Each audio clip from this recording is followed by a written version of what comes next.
today we are going to study the third poem of Hornbill, The Voice of Rain. It is written by Walt Whitman. So let's first know something about the author, Walt Whitman. Walt Whitman was born on May 31, 1819 and he died on 26 March 1892. He is one of the most significant American writers. American writer थे वो of 19th century. Significant American writers थे, काफ़ी famous थे and many critics consider him the nation's greatest poet. और उन्हें वो America का greatest poet भी मानते हैं. His book Leaves of Grass, which he edited and expanded over the course of his life, कि वो काफ़ी लॉन्ग बुक थी और काफ़ी बीच बीच में उसको वो एक्सपेंड करते रहे थे, इज़ अ मास्टरपीस. वो उनकी मास्टरपीस है ऑफ अमेरिकन लिटरेचर.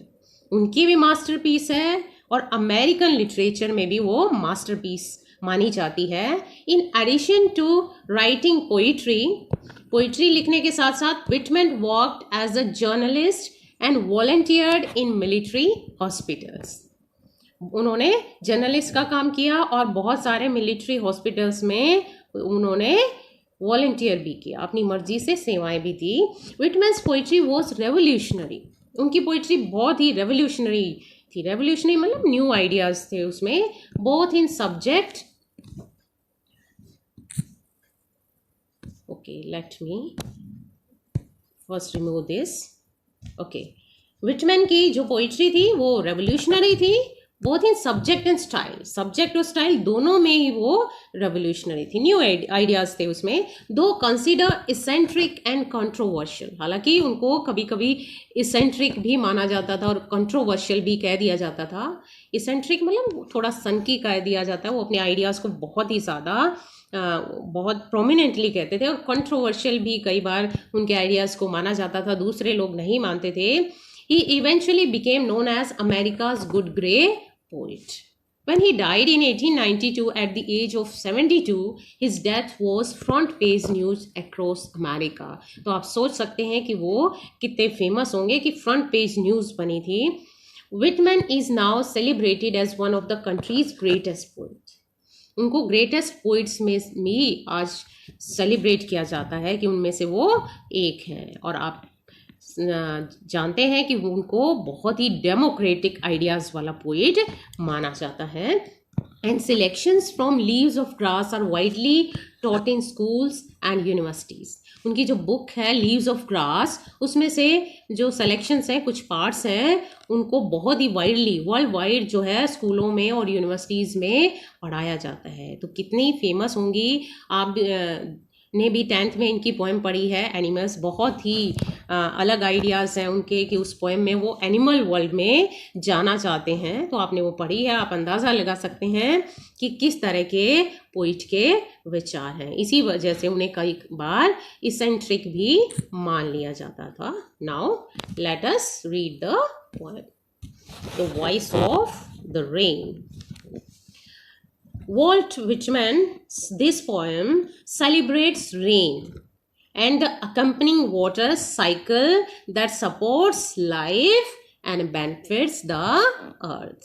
कि वो रेन को डिस्क्राइब कर रहे हैं इसमें और वाटर साइकिल को डिस्क्राइब कर रहे हैं जो लास्ट में लाइफ को सपोर्ट करता है इस अर्थ के ऊपर.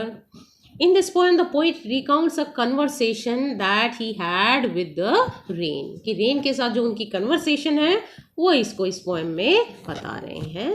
So let us read the poem.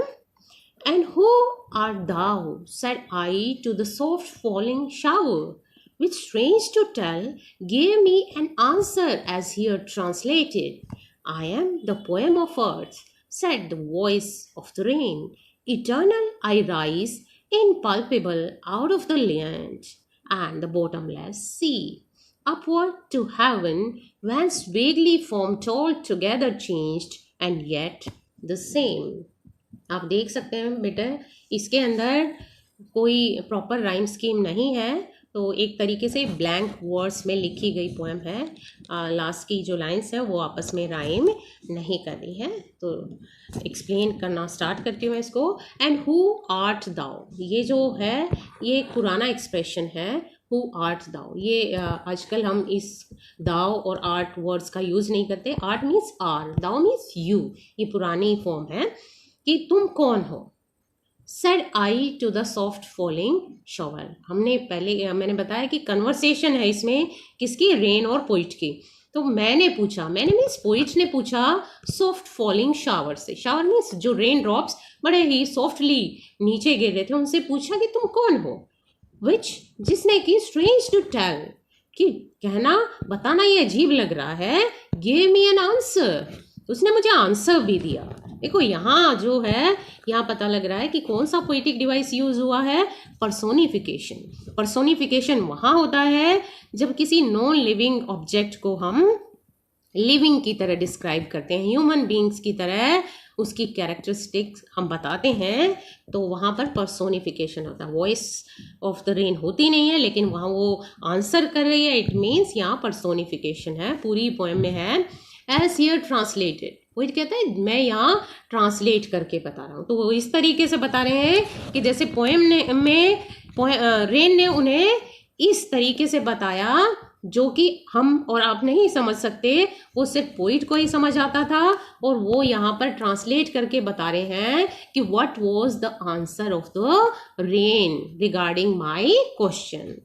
वो क्या कहती है, I am the poem of earth said the voice of the rain, कि वॉइस ऑफ द रेन ने कहा कि मैं तो अर्थ की पोएम हूँ। जैसे एक पोइट के लिए पोएम होती है, पोइट से वो ओरिजिनेट होती है, उसी तरह अर्थ से ओरिजिनेट क्या होती है, rain. Rain is the poem of the earth, वो अर्थ से निकलती है। और ये बात रेन ने कही। यहाँ पर भी क्या पर्सोनिफिकेशन है, डेफिनेटली है, पूरी पोएम में ही है। Eternal I rise impalpable out of the land, ये भी वही बोल रही है, रेन ही की आवाज़ है ये। इटर्नल, इटर्नल मीन्स यहाँ लगेगा कि हमेशा, ऑलवेज। अनंत मीन्स अनंत काल से मैं ऐसा कर रही हूँ। आई राइज, मैं ऊपर उठती हूँ। इनपल्पेबल, इनपल्पेबल का मतलब होता है जो दिखाई ना दे, जिसको हम टच नहीं कर सकते, हमें वो अपनी आँखों से दिखाई नहीं दे रहा है। Out of the land, land से मैं निकलती हूँ। और इटर्नल मीन्स ये हमेशा होता है। एंड द बॉटमलेस सी, और कहाँ से निकलती हूँ कि जो सी है, जो बॉटमलेस होता है। बॉटमलेस इसलिए कहा गया है क्योंकि वो कितना डीप है उसका अंदाज़ा नहीं होता, बहुत ही ज़्यादा डीप होता है, इसलिए उसको कहा है कि उसकी कोई बॉटम ही नहीं है, तली नहीं है। तो उस सी से या लैंड से वो लगातार रेगुलरली वो निकलती रहती है, जबकि वो किसी को दिखाई नहीं देती। अपवर्ड टू हेवन, और क्या करती है, अपवर्ड टू हेवन। देखो यहाँ वाटर साइकिल को डिस्क्राइब किया गया है, कि आपने साइंस में पढ़ा है, बिल्कुल सेम वे वाटर साइकिल को वो पोइट डिस्क्राइब कर रहे हैं। और किस तरीके से, अपवर्ड टू हेवन, हेवन का मतलब क्या है, स्वर्ग होता है, लेकिन यहाँ लगेगा स्काई, कि स्काई की तरफ। वेंस, जहाँ से वेगली फॉर्म, वो वेग फॉर्म ले लेती, फॉर्म मीन्स वो रूप ले लेती है। वेग, वेग मीन्स धुंधला सा, क्लियर ना हो, जो अस्पष्ट सा फॉर्म ले लेती है। ऑल टुगेदर चेंज्ड, वो कहती है कि मैं पूरी तरह बदल जाती हूँ, कि रूप मेरा बदल जाता है, फॉर्म बदल जाता है। इस वाटर क्या होता है, वाटर लिक्विड होता है, और जब वो क्लाउड्स का वेग फॉर्म ले लेते हैं, वेग फॉर्म लेने का मतलब जब वो क्लाउड्स बन जाते हैं ऊपर जाकर, स्काई में जाकर, तो उनकी फॉर्म क्लियर नहीं होती, लेकिन उनकी वो बदल जाते हैं, येट द सेम, वाटर नहीं रहता वो, लेकिन फिर भी होता तो वो वाटर, ये क्लाउड्स में भी जो है कहीं ना कहीं वाटर होता है।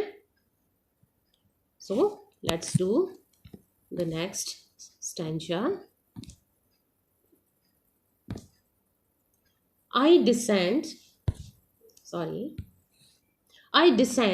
to lave the draughts, atomies, dust layers of the globe, and all that in them without me were seeds only, latent, unborn, and forever by day and night I give back life to my own origin, and make pure and beautify it. For song issuing from its birthplace after fulfillment, wandering, reckoned or unreckoned, duly with love returns.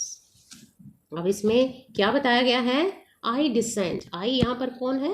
Rain, जो rain drops हैं, shower of the rain है, कि वो descend करती है, कि वो कहती है कि मैं डिसेंड करती हूँ, क्योंकि वो यहाँ पर नरेटर की तरह बताई है, टू लेव द ड्रॉट्स, क्या करने के लिए? लेव, लेव आप मीनिंग भी देख सकते हैं, लेव क्या है? वॉश, बेथ, कि वॉश करने के लिए, साफ करने के लिए, धोने के लिए, किसको? वो ड्रॉट्स, जहाँ पर ड्रॉट है, ड्रॉट मीन्स जहाँ पर सूखा है, ज़मीन जो है, अर्थ जो है वो जहाँ सूखी है, उनको लेव करने के लिए, नहलाने के लिए, एटमीज, जो छोटे छोटे पार्टिकल्स हैं, स्मॉल पार्टिकल्स हैं, dust layers of the globe, या फिर जो ग्लोब, ग्लोब यहाँ अर्थ के लिए आया है, पूरे वर्ल्ड के लिए आया है, कि जो ग्लोब के ऊपर डस्ट लेयर्स हैं, यहाँ एक ग्लोब छोटा सा इंस्ट्रूमेंट नहीं है, यहाँ ग्लोब का मतलब पूरी अर्थ में जितनी भी डस्ट लेयर्स हैं, जब रेन ड्रॉप्स आते हैं तो वो सबको वॉश कर देते हैं, तो सब कुछ धुला धुला लगता है।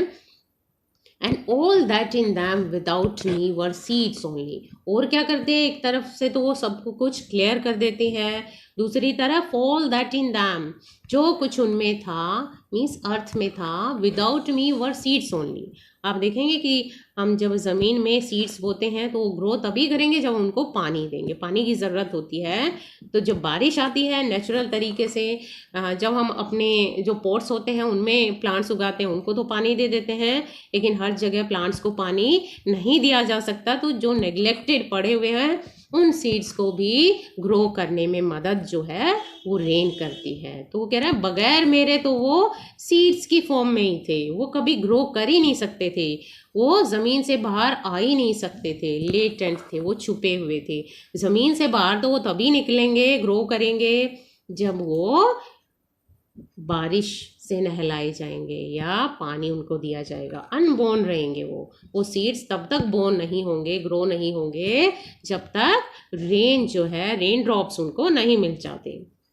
एंड फॉर एवर, देखिए साइकिल को, बिल्कुल वाटर साइकिल को पूरा किया गया है। पहले वाटर ऊपर जाता है, फिर नीचे आता है। तो इस वाले स्टेंजा में नीचे पानी कैसे आता है? रेन के फॉर्म में। And forever by day and night, और ये काम जो चलता रहता forever, day and night, I give back life to my own origin, कि मैं खुद के ओरिजिन को, खुद का जो मेरा ओरिजिन है, ओरिजिन मतलब खुद का मेरा जो बर्थ प्लेस है, ओरिजिन यहाँ बर्थ प्लेस, उसको मैं क्या करती हूँ? मैं लाइफ देने का काम करती हूँ, कि अर्थ ने मुझे लाइफ दिया और मैं अब अर्थ को लाइफ देती हूँ। अर्थ को लाइफ कैसे देती है? कि उसमें जो सारी चीज़ें हैं जो अर्थ पर हैं, वो सारी धुली धुली, उनको एक नई लाइफ मिलती है। सारे प्लांट्स जो हैं बारिश के आने पर ग्रो हो जाते हैं, तो ऐसा लगता है कि लाइफ मिल गई है अर्थ को। और वो कब मिलती है? जब रेन आती है। तो आप देख सकते हैं कि जहाँ से वो पैदा हुई उसी को वो हेल्प करती है, सपोर्ट करती है, बेनिफिट करती है, and make pure and beautify it, और उस अर्थ को वो प्योर और ब्यूटिफाई करती है, सुंदर बनाती है, प्योर बनाती है, साफ बना देती है। अब ये जो है, ये वाटर साइकिल जो रेन है वो बताती है, और पोइट ने कहा कि मैं अपने वर्ड्स में ट्रांसलेट करके वो बता रहा हूँ, क्योंकि ये बात मुझे खुद रेन ड्रॉप्स ने बताई है जब मैंने उनसे ये सवाल किया। अब देखिए लास्ट 2 लाइन्स हैं, इनको आप नोटिस करेंगे कि ब्रैकेट के अंदर डाला हुआ है। ब्रैकेट के अंदर क्यों डाला हुआ है? ये क्वेश्चन भी आ जाता है कि why are the last 2 lines of the poem are put within brackets.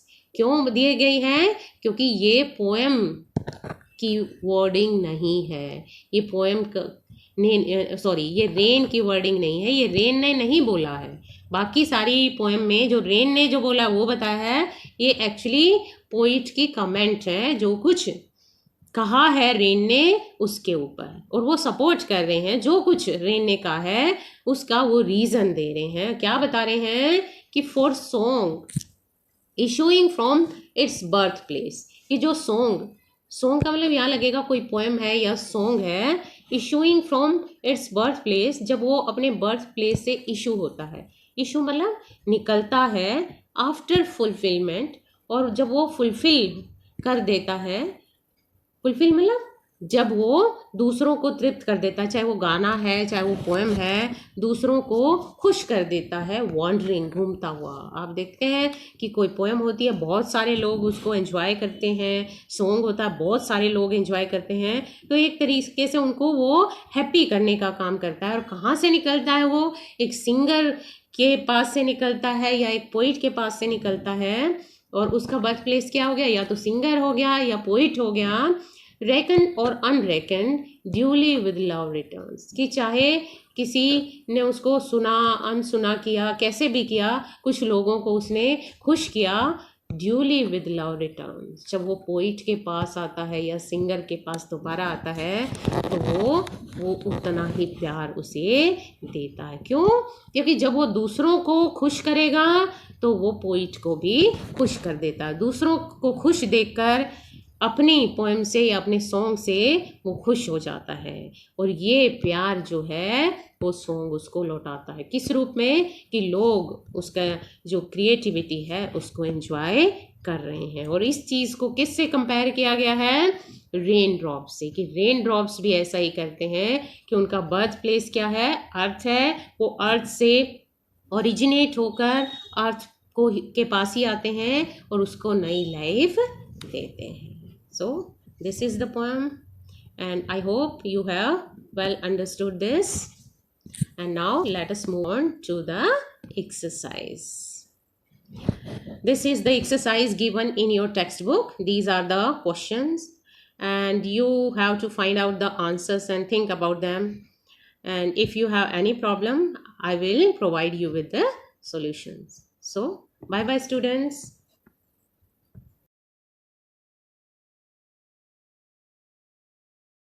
Yeah.